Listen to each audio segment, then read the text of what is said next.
The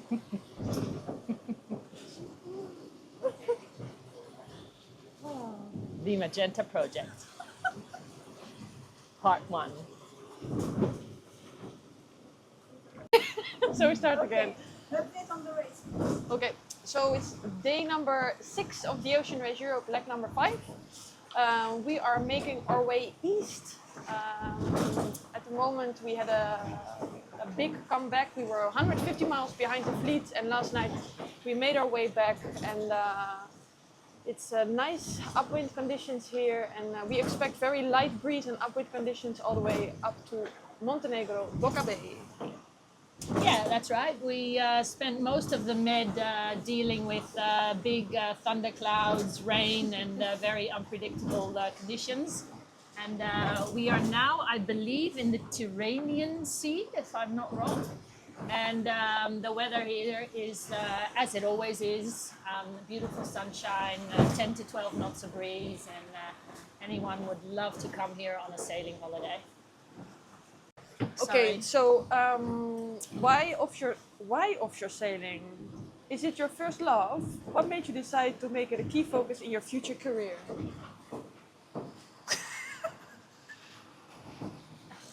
I love offshore sailing because of a lot of things, of course. To me, it's because it's dependent on so many different factors. But the biggest difference, I guess, with my background in Olympic sailing is the fact that you're sailing in a team.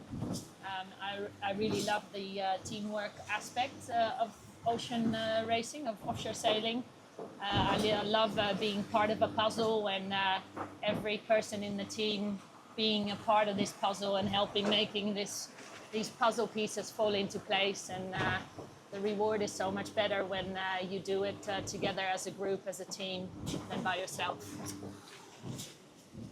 I can only add to that it's I fully agree with Caroline. It's great to be with all of us together. You share the highs, you share the low moments. It's fantastic to be out here. You see every sunrise, every sunset, you see the animals, and you just live the basic life. It's not many impulses at sea. It's very focused on sailing, on eating, sleeping, and that's a very basic life rhythm. You don't care too much about your taking care of yourself, about your hygiene or other things. That's only a distraction, and makes life simple, and you just enjoy being out there. So I think we're in a good place here. What drives you to be competitive and gives you confidence to face these challenges? Oh yeah, or your own girl. So what drives us to be competitive? It's trying to get the best out of every single person, and when you get the best out of the person, try to get the best out of the team. And I think you can only do that when you are competing and when you have challenges that you kind of can measure. The competition element is so important in our sport. It's what drives it, it's what motivates us, it's what keeps you awake. It's the reason why you wake up and you do directly your job, and you want to win, you want to compete, and you want to get better every day and step by step. And I think it's a crucial part in our sport, and it's what makes our sport and what makes it so fantastic. It's very different from cruising. This is real racing and pushing boundaries and give everything what you have in order to compete well. And I think that's really where the team bonding comes together, and where you perform together. Did that one well, didn't I? You want Caro to answer it? I'm. You know it, the question? I'm naturally quite a competitive person myself. I think I have always tended to raise the bar very high for myself in my objectives, my aims, what I want to achieve. And specifically in offshore sailing, when you are on a boat together, and you don't go back to land at night, and you live on the boat together, and you're constantly pushing each other's limits, pushing your own limits, but also asking a lot from the people that you're with, your teammates. And I think we push our limits more than anywhere else, more than we would on land, more than, for example, in an Olympic campaign. In an Olympic campaign, you can sleep 10 hours at night, you can have good food, you can look after your body, you can have a massage, you can go to the physio. Sounds so good. Yeah, I'm not saying it's an easy life, not at all, but it's completely different here. We are sleep deprived, we are pushing ourselves, our boundaries physically and mentally over the limits, and I think that's a really nice challenge. It's part of why I also enjoy offshore sailing, is knowing where your limits are, but also being honest enough to let the others know that you've reached your limit and that it's time to change or swap, or that you need a bit of a break. And that's how you work together as a group.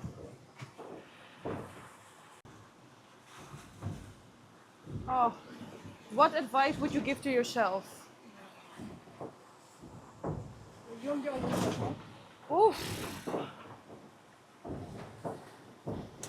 I think the advice I'd probably, knowing now, what I give myself is try to slow down a bit. Don't try and go too fast. I think On the boat or in general in life? I think in life in general. I think we're talking about pushing the limits and having certain goals, and I've always wanted more and more and more. When I was younger, I thought sleeping was overrated. We don't need sleep. Sleep is just a waste of time. We need to keep pushing, and we need to keep continuing. And I think I know now, and I've learned this over the years, that that's a mistake, that actually recovery is more important than anything. So I'd say still push your limits, still raise the bar really high, but also give your body enough chance and opportunity to recover, because from there you only come back better. I think I learned the same, and it's exactly the same advice as I would give to myself. Take the time to have a break, take the time to reflect what happened, to be here, understand what you're doing and why you're doing it, and then from there move forward. If I look at my choices and the challenges I faced over the past years, were a lot.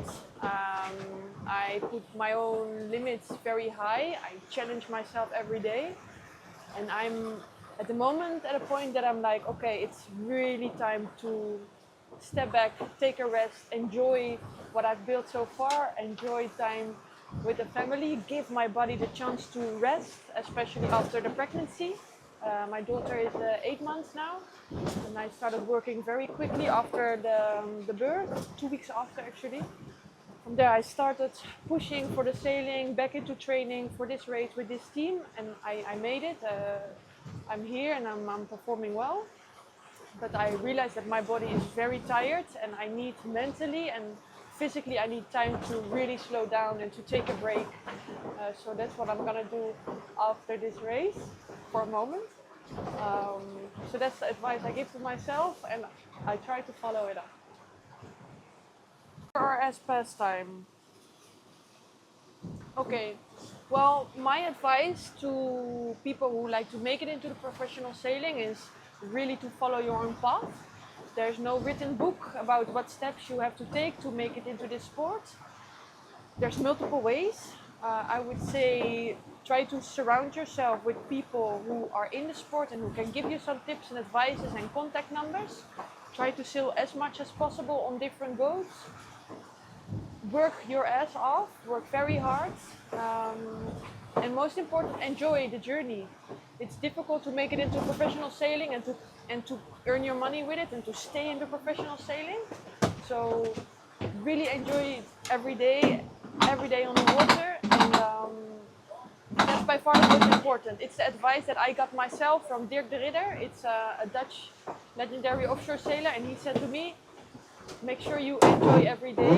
And I took that advice, and it helps you through the hard moments in your way up to this career. And it's just in general, it's nice to enjoy every moment, especially when you have the privilege to be out here.